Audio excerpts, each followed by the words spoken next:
to Wellbeing Wednesdays. So happy to have you here with us. I am Shauna Foose, one of the therapists from Tulane's Counseling Center, and I am joined by my co-host, Dr. Janaki Flint, one of the other therapists here at the Counseling Center.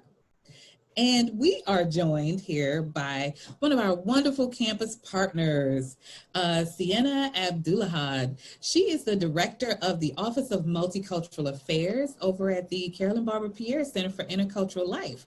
So welcome, Sienna. It's good to have you. Thank you. Thanks for inviting me, y'all. Well, we're so happy to have you, and we know that you have a lot of really wonderful programs going on over at your center, and we just wanted to give you an opportunity to first maybe tell us a little bit about what's happening over there. Sure. So in the middle of dealing with the COVID-19 pandemic, we've been trying to really move a lot of our programming to a virtual environment. Our office, unfortunately, our new center is not complete yet, and so we don't necessarily have the space in person to meet with students in the ways that we typically do. Our office usually serves as a gathering space for students. They usually stop by, they'll grab, food and drinks or, fresh fruit when we have the space open to them. And that's been a tough change for us coming out of the spring and into the fall semester, but we have really been navigating and negotiating our way through it just the same. So it's more of a delight when students stop by to engage with us on a regular and check in, but we have to do them like one at a time, two at a time visits because it's such a small space for our staff of 5 and our student staff and GA. So we've been kind of navigating that process. But over the summer, we actually got to shift and reflect on our mission and our vision and our values as an office. And we started to move in a bit of a different direction to be more advocacy-based and liberatory and use a liberatory approach. So we've always been advocacy-based. I think on a one-on-one scale, our founding director, Carolyn Barber Pierre, has always been advocacy-based. But we started to add this liberation theory-based approach to really start to shake things up in regards to the status quo for how we support students who identify as Black, Indigenous, or people of color at Tulane. So we try to support connection and growth to retain those student populations that I mentioned earlier, and maintain stronger relationships with our alumni and families who hold these identities. So our key focus areas have become community engagement to really support sense of belonging for students. Really want them to know that they're valued as a part of the Tulane community and that they're here for a reason, and we definitely believe in them and that their ability to thrive on this campus is possible. With that, we couple decolonized leadership development, advocacy, and cultural identity development, which really supports to affirm and empower students in ways that will benefit them both inside of the classroom and outside of the classroom and from their time at Tulane beyond. We also do a lot of social justice education training for our students. So we co-direct the CEA program. We also have a residential learning community for first-year students on campus that's coupled with a TIDES course that really looks at issues of oppression and issues of liberation. And then for faculty, we'll offer training and as well as for staff. So our model has really shifted to become a little bit more focused on a liberatory approach for our students to really get them to a place where they have the freedom and autonomy to navigate Tulane successfully. Wow, so far-reaching and so broad, all this programming. I know that there's some specific programming that you're offering too. The program called Rest and Resiliency, is that what it's called? Yes, it's actually our Rest and Healing program. And REST actually is an acronym that stands for Renewing and Empowering Spaces for Truth and Healing. We started this program in response to a lot of the systemic violence that we've seen against people of color and Black folks and Indigenous folks in our communities. And a lot of the goal is not to have, a specific outcome. They're not being taught, a specific thing. It's really a space for people to focus on healing and getting what they need from an intracultural perspective. And it's probably one of the first times that we've tried to launch something that was pretty intraculturally focused on this campus, but we feel like there is definitely a need and desire to have those culturally affirming spaces. So rest and healing takes place bi-weekly, and we have different groups that meet each day of that biweekly schedule. So last week we did our meeting, and we had Black communities come together on Mondays. We have our Indigenous communities coming together on Tuesdays. I believe we have our Latine and Latinx and Hispanic communities coming together on Wednesdays, and our Asian communities on Thursdays, and then our multiracial communities on Fridays. And those have been both collaboratively sponsored and connected and collaborated on with both counseling and our student organizations. And those are actually open to staff, faculty, and students on campus. So a lot of what we're hoping to accomplish is just providing a sense of place. What can someone expect if they turn up for one of those meetings? What sorts of things are happening there? So the interesting part is that I am not in the sessions that don't align with my culture or identity. So I am only familiar with what's happening in the rest and healing space for Black communities. And so as someone who identifies as a Black woman, I actually have engaged with the session that Janaki Flint led on, which are monthly. So every other session, Janaki's been gracious enough to come in and help us really think through movement and techniques and therapeutic ways to navigate healing for ourselves, and just strategies that will help students engage with their own bodies and understand what they need to do to process, and in some cases recenter themselves and reground themselves before they go into these next couple of weeks. And so it's nice to have the weeks off to really explore and apply and try on what's being shared in that space. So when Janaki was with us, that was kind of the centered focus, but every student got to share. It's a very dialogical space. It's not just for, being talked at. It's definitely a space for exchange of best practices and ideas.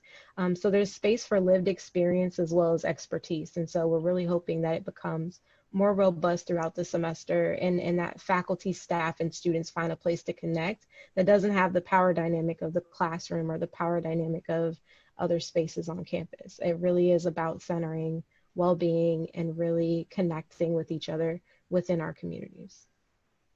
That's wonderful. Yeah, that's really great. And that it's been a real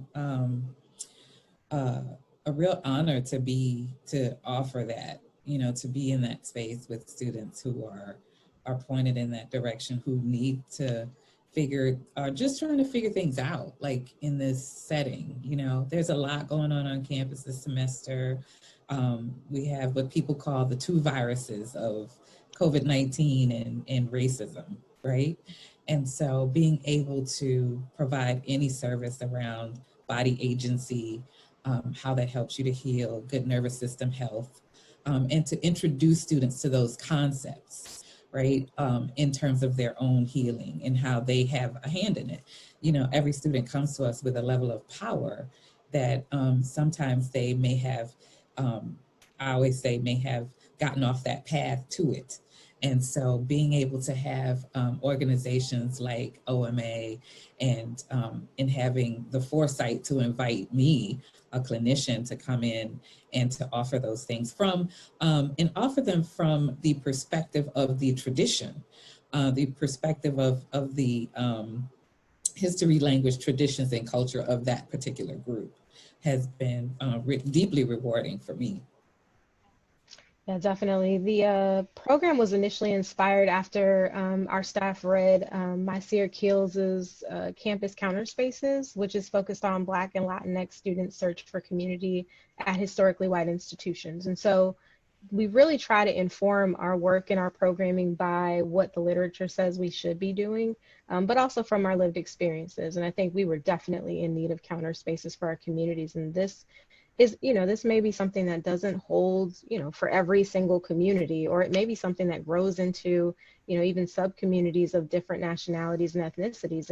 And we're here for that because we're looking to affirm the diversity that exists on the campus as it exists on the campus. So as Tulane grows, we're looking to continue to develop this program and meet the needs of students based off of how they're defining that space. So it's been really nice because the inviting of faculty and staff has really helped to shape what that possibly could look like for our campus.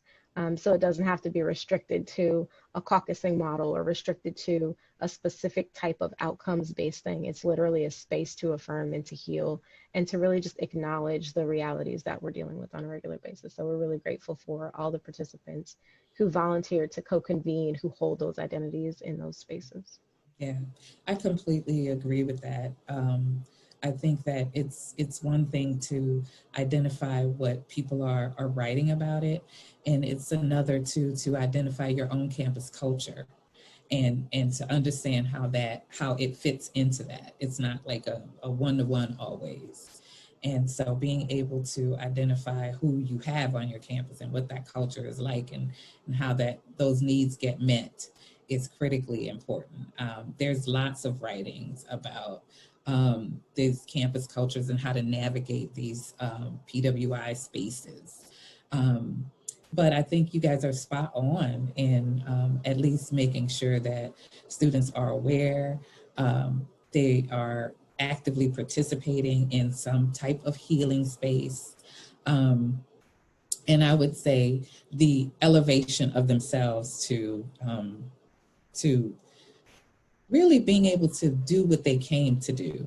You know, my big piece is providing a community of care so that students can learn how to downregulate systems that interfere or interrupt their mental processes that often block the ability to focus, concentrate, and all those things in that prefrontal space that for many students in the emerging adult life stage are still being myelinated, right? And so there's still many challenges there.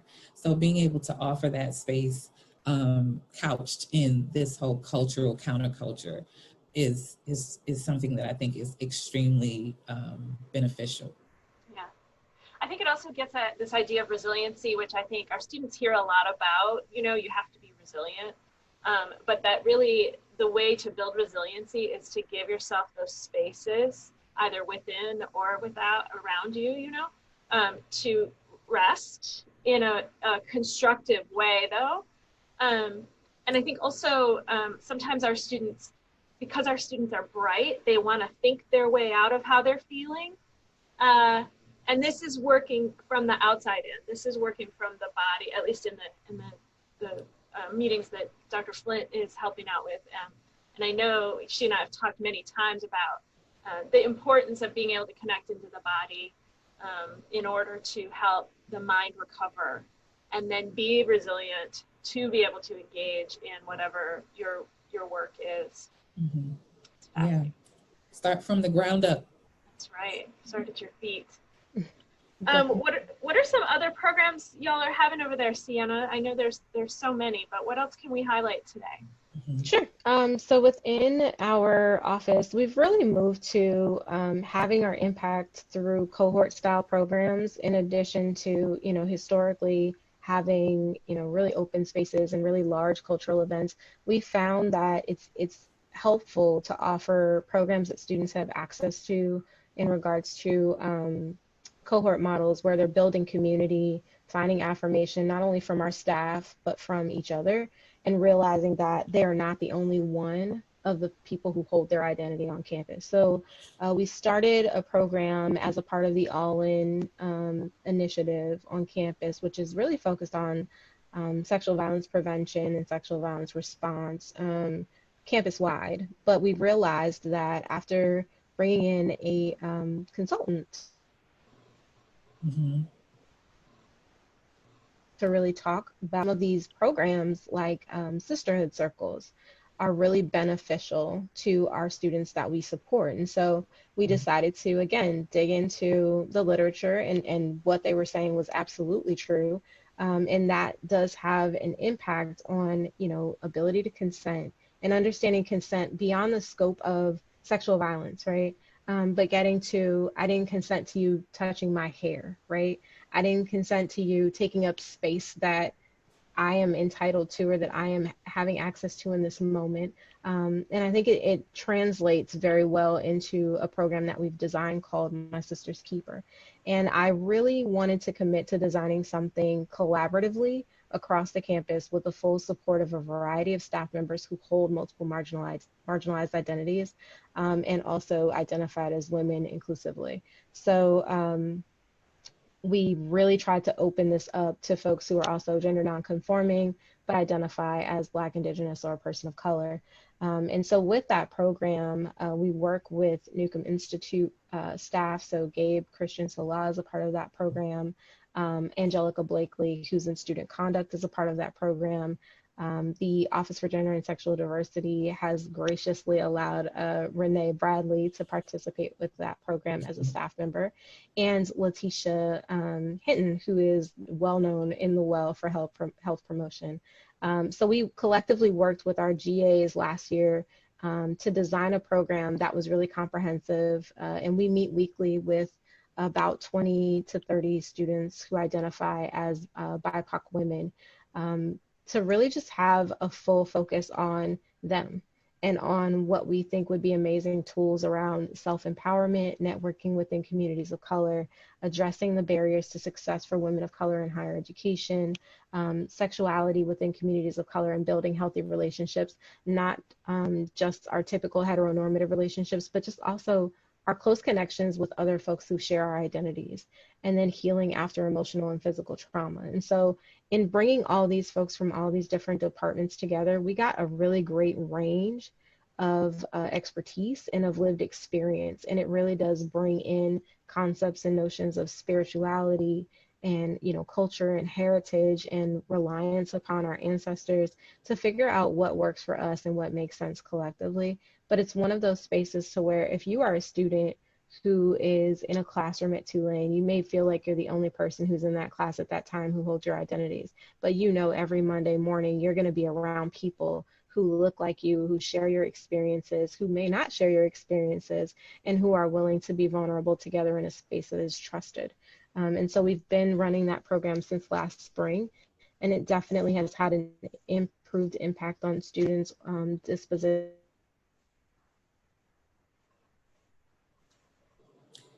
Okay, I think we lost her. I think she froze up. It'll come, hopefully it'll come back. Yeah. But yeah, to piggyback off that,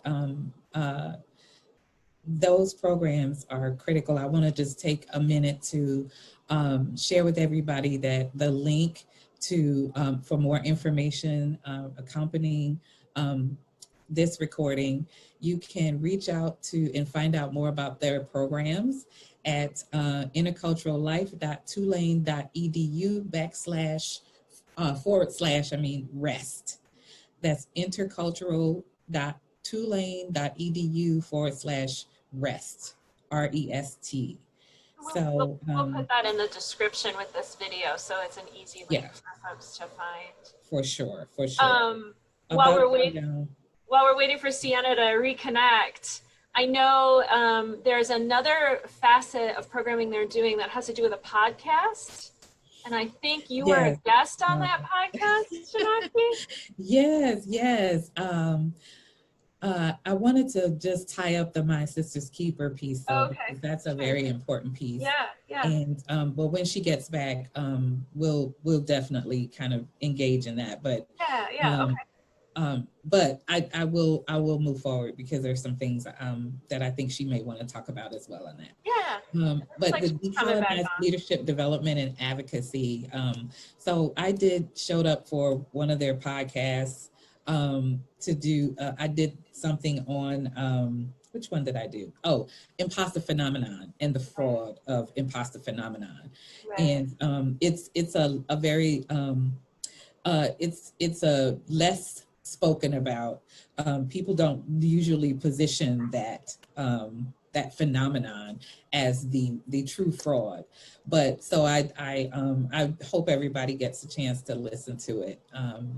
But it was really all about kind of explaining what it is, talking about how it can kind of be crossed up with internalized white body supremacy and how that looks, how to know if you may be struggling with it. And also, I work from a solutionary perspective. So everything is always going to be about how then do we gain emotional wellness? What are some of the real things that we can do, like real activity strategies for management of your own emotional wellness, your own emotional intelligence, how to build that, and how to build emotional literacy around what is happening, right? Sometimes we have to change lexicon. We have to start talking about things in different ways, in ways that center certain groups. So that's very important. And I was telling Shauna, as you were reconnecting about My Sister's Keeper, that we had some things planned before the pandemic to really bring that out. And I wanted to share too that we did a Wellbeing Wednesday around sex and mental health. That was really powerful. And I think that that is so important when we're talking about discussions with students that are usually underrepresented. Sometimes this information does not get floated out. And I work with young folks all the time in different communities.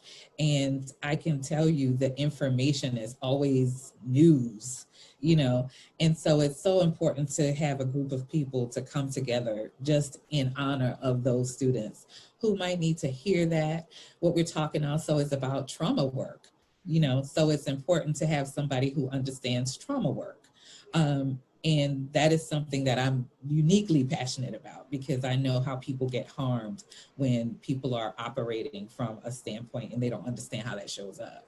So information is critical.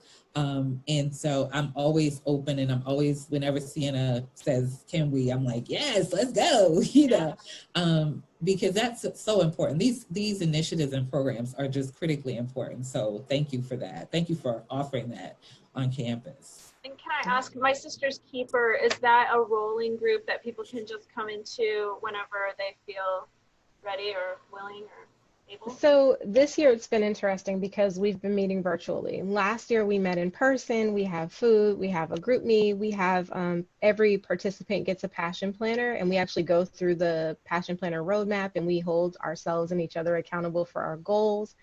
We also try to maintain that, you know, there are practices and habits we want to add to our lives as a result of participating in the program. So even us, the staff, also take on, you know, participating in that way. And it really does model what we're hoping students develop in that environment. So there's actually an application process that happens in April. And last year it happened in the fall, and we launched the program for the spring. They said they wanted to continue to meet weekly starting in the fall, and so we grew and said anyone who wanted to return would come back in a mentorship capacity. So they would commit to attending the weekly meetings and serving as informal mentors to the new participants. And so we got through our application period, including incoming first year students, and we ended up signing up a cohort of about 26 to 30 students this year. And we're just working through the year, but it is tough with the flexible scheduling and the registrar kind of expanding times to allow people to get from point A to point B due to social distancing and COVID-19 restrictions. And so we've really tried to accommodate folks who may come in a little bit later, leave a little bit earlier, but for the most part, it's a fixed cohort. And we do that because we're trying to boost trust. We want to be able to be a space to where people know that there's a consistent group they can rely on, and that accountability is measured in what you're bringing to the table and that you're consistently showing up for each other. And when you're not showing up for each other, that you are checking in on each other, right? So we want to build that practice of being a community that models caring and is inclusive and notices when someone's not at the table. There are opportunities to incorporate new people up until last week. And so we went into the first 3 weeks of class and said, if new people want to sign up right now, the application's still open. Sometimes I'll get recommendations of students who may be disengaged or who their academic advisor or success coach or maybe another staff or faculty member connect with me and say, hey, this student may need to get involved. We actually grew our staff in a similar way. with Sienna Farrar joining us, who's over in the Office of Study Abroad, but is also a Tulane alum, and Morgan Jackson, who's over in the law school, will be joining us too. So it's really an organic growth process, which we're open to folks joining, but we want people to make the commitment to be there each week and do better. Yeah. Having a tough time with our technology I today. know. What's going It's on that wonderful today? Tulane internet. Yes. Is there going to be a new application period for My Sister's Keeper coming up? So it's closed now. It'll open back up in the spring for next academic year. But if anyone is interested, they can just email me or reach out in any way, and I'll see what, the pieces are. A lot of times students say, I have class during that time, and part of that is also just understanding it's a commitment, right? You don't have to do it all 4 years. You can definitely participate 1 year. Or you can continue to engage in other ways. So we also have a Women of Color luncheon that typically takes place, that's also connected to our work around sexual violence prevention and response. And people are like, why are you doing these things that have nothing to do with sexuality or have nothing to do with sex? And I'm like, People are asking that. yeah, I'm like, well, there are things like joy and pleasure and passion and understanding that those things aren't relegated to intimate partnered relationships, right? Understanding that vulnerability and practicing humanizing ourselves is what makes these things more comfortable for people. And also realizing that authenticity and trust is required to have good relationships with others. And you have to see those good relationships in order to even think about what those possibilities could be. So Yeah, the Women's Color something Luncheon does that. something that resonated with me there, because I am of the belief that there is true joy in healing. That healing is not always this just dirge of a space, right? Like oftentimes people equate it with, oh, I have to go through the dregs of trying to heal myself, right? And what that means and how they make meaning of that whole process as being something that is scary and that's not enjoyable. And so I love that you take that approach, because there is joy in it. You can discover things about yourself that you never knew before through this, through this challenge, through this great struggle that you had. But you can, rebuild and emerge and empower. And there's so many ways to find joy in it. So yeah, I'm with that all day. Also, I there's can't even such a believe people are asking you.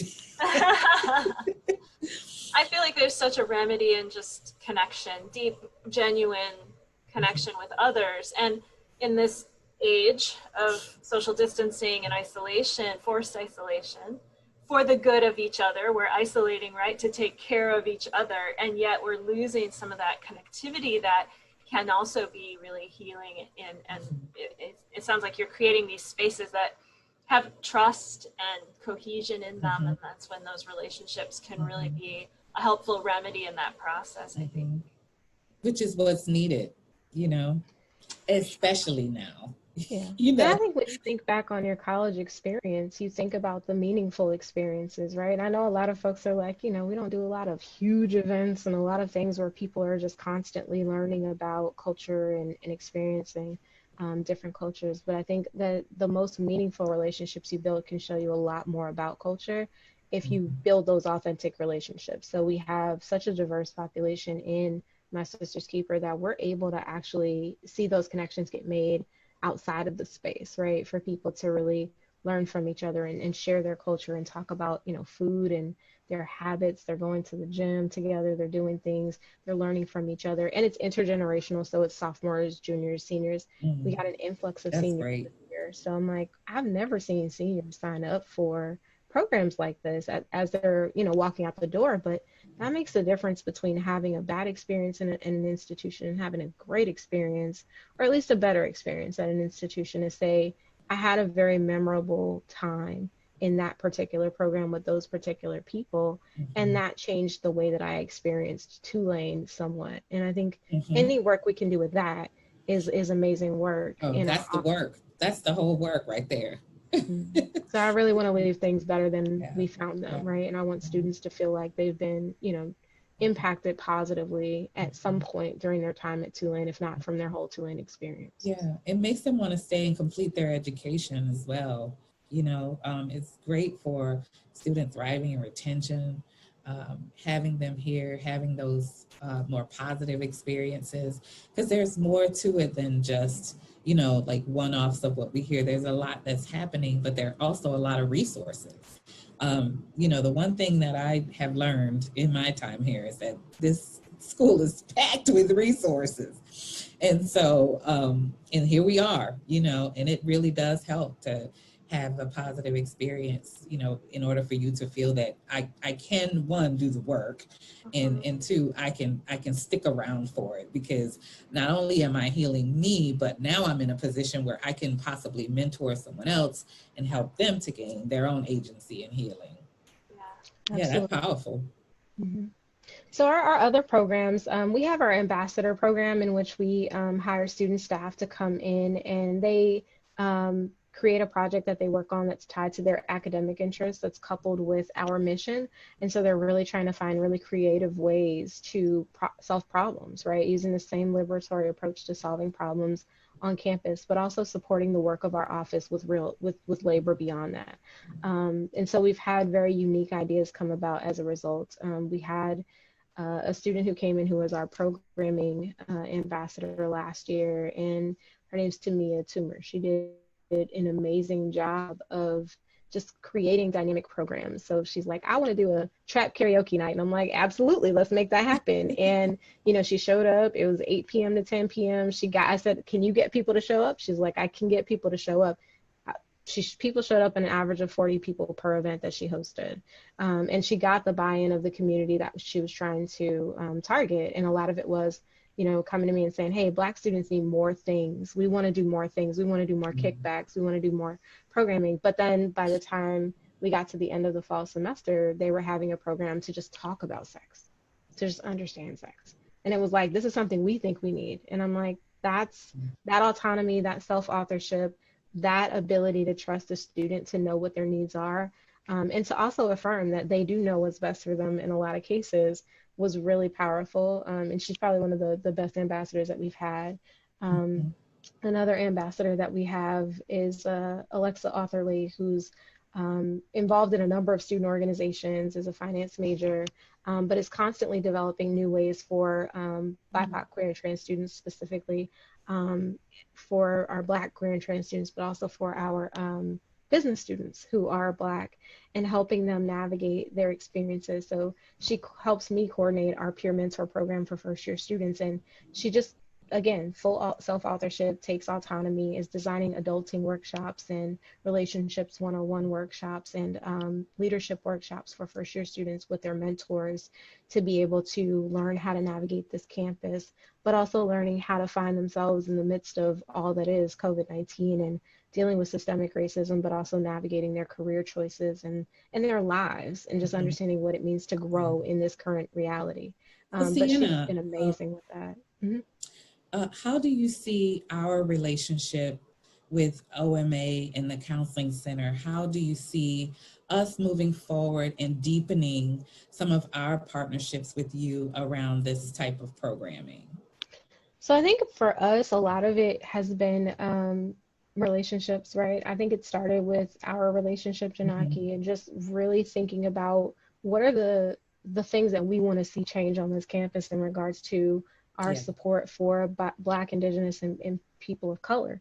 And that's, I think, where the alignment happens with us, the integration of our goals, really solidifying those goals into how does that align with y'all's mission? How does that align with our mission? And creating something organic that really benefits the whole, and just really is seamless for students.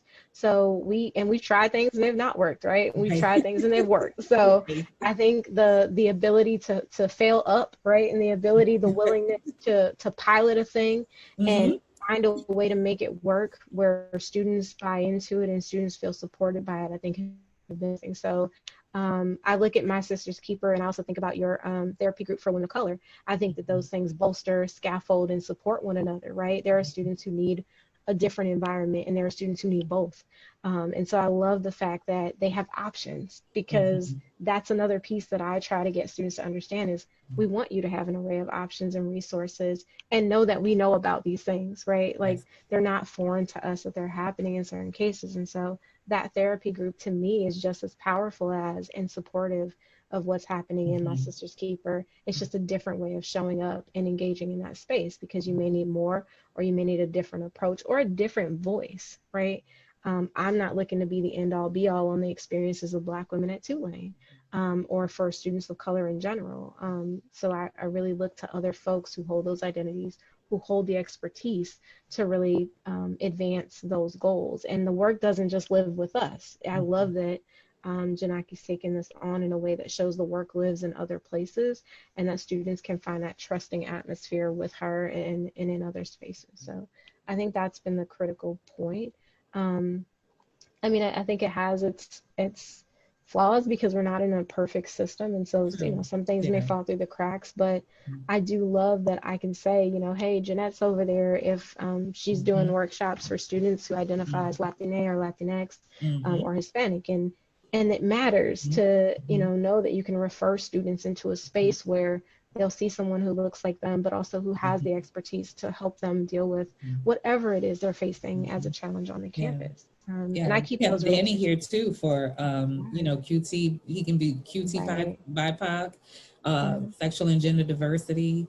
So thank you for that, because that's exactly how I see it. Mhm. And of course we've talked about it. So I think I like this partnership very much. I like that you guys trust us to be able to provide programming to support your own efforts, when needed, and that you've been very generous in terms of allowing us access to your students that I know you truly care about, and you want cared for. So I appreciate that I'm honored by that trust that you have in us to be able to do that. We also have shifted some things in our own community engagement efforts, and so which kind of rides with a different framework around socio-ecology. So Mhm. meeting people in their different levels and intersections, and also working more towards a social justice framework, Mhm. um, and really sitting in that and getting grounded in that. And so I think this is a remarkable partnership, and I'm so grateful that you had time to come on today, given all that you're doing, to give us a little bit of time to talk about some of those things, because these are very important initiatives that are happening and very important support for the students. And we wanted to highlight that in our own partnership in some real ways on our Wellbeing Wednesday platform. So thank you Thank very much. you. Anna, Yeah, is there thank you for having me. anything else you feel like our viewers need to Need to know. know? Sure. So we've got some upcoming workshops that are affiliated with our peer mentor program, but are open to all first year students. So if students are interested, they can reach out to us. They're actually probably going to show up on WaveSync soon. We've been having wonderful experiences with setting up events in WaveSync and getting them all approved on time. So they may show up a little bit later than we anticipate. But the first workshop is Adulting 101, and it'll be coming up on I the need to go to 15th. that. Yeah, I was like, is that open to everybody? it's I have well, that I mean, in if college. you think you need it, I definitely suggest people checking it out. But we're really looking to help students learn how to maximize their time, how to think about their spending, how to think about their saving, especially during now. Like it's Mhm. just necessary to have those pieces, but also like how do you wash your clothes without getting them eaten by the dryer? Like it's just very basic things Right, as right. much as it Those is things are other. real. Those things Absolutely. are real. Yeah. So I think that pause for, learning how to adult is definitely there. We also have our Shifting the Narrative, which is actually going to be shifting the paradigm this year, that happens on September 23rd, and that is campus-wide and will be virtual. We have a number of panelists from a variety of organizations and institutions who will be talking about how to the barriers that students of color and Black and Indigenous students face in regards to sexual violence, and how we're not necessarily as open in talking about these things, but they're coming from Casa de Esperanza. We have folks coming from Rutgers University, Xavier University Rutgers is School of good. Social Work. I've been in their workshops. Yeah, and we're also bringing the researcher, the consultant who came in to do interviews with our students, Jordan West, back to campus to talk more about that experience. So it's going to be a very large, robust forum with a lot of opportunities for students to ask questions. But we're really looking at what are the barriers for BIPOC students in regards to sexual violence, sexuality, and healthy sexual development, and what are some of the solutions that we as a community can engage in to really empower folks around owning their sexuality, but also healthy development that's not power-based, right? That is pleasure-based. And so I hope that it's a robust conversation. I'm also looking for some data from our wonderful Title IX office. On those dates as they come up. Absolutely. Let us know. And the Shifting the Narrative is posted. It's on WaveSync, and it's happening September 23rd, I believe at 6 p.m. We'll be working with the Title IX Office and the All In Project on that. We also have a speaker coming up October 12th, Alicia Gaines, who will be talking about cultural appropriation, people passing racially into different spaces. And we had recent phenomenons that have been highlighted about that in the academy. And so a timely topic, but she actually wrote a book, I believe, called Black for a Day, which was about white folks who were passing for Black in a lot of, in a historical context. And she's a faculty member, I believe, at Florida State University. So we'll be bringing her to talk about that as well and unpack some of that for us on campus. Okay. So much happening. Good stuff. Yeah, a lot. I'm just going to share my screen again just to remind folks about a few things with Wellbeing Wednesday and the Counseling Center. Just a reminder about our new location and our new name. We're not called CAPS anymore. We're called the Counseling Center. Our extended hours for therapy appointments. We're going till 7 p.m. now, Monday through Thursday. And those first-time appointments can usually happen on the same day if you just call the number on the screen and talk to one of those two lovely ladies, Belinda or Chalzetta. And all of our appointments right now are being done over Zoom, so for everyone's safety and so that we can see each other maskless. There's a real benefit as therapists to that. And just a reminder to our viewers to follow Campus Health, follow the Carolyn Barber Pierre Center for Intercultural Life on all the social media platforms so that you can be reminded of all the programming that's available out there. And the Wellbeing Wednesday episodes are now showing up in the YouTube channel for Tulane Campus Health. So if you subscribe to that, you'll be reminded every time we release a new episode on Wednesdays. And, you know, always got to wrap up with something to make us laugh, because I'm from up north and September means fall, and I get really confused every year at this time when it is still really hot. Well, it means swim here. Yeah, right. So it's a little something to leave you all with. And we'll leave the intercultural life link. intercultural.tulane.edu/rest, RESST. We'll leave that with when we upload the recording as well. So it'll be accompany that. So anyone who is watching can access you and learn more about your programs there. So again, thank you so much, Sienna, for this. So much to do, so much there, so many rich programs. So you know, good work. Absolutely. Great work, actually. Thank you. Y'all have an amazing afternoon. The only thing I will do is shameless plug our Tulane OMA Instagram. It's at Tulane OMA. And we're at 833 followers. We're trying to get to 1,000. So if anybody wants to follow us, that would be amazing. That's Tulane, at Tulane OMA? Yep, at Tulane OMA. Okay, on Instagram. Put that in the description as well so folks can find it. Yes. Okay. Awesome. All right. I'll have a wonderful afternoon. Take care. Yes, we'll see everybody next Wednesday. Yes. Thanks, Janaki. All right.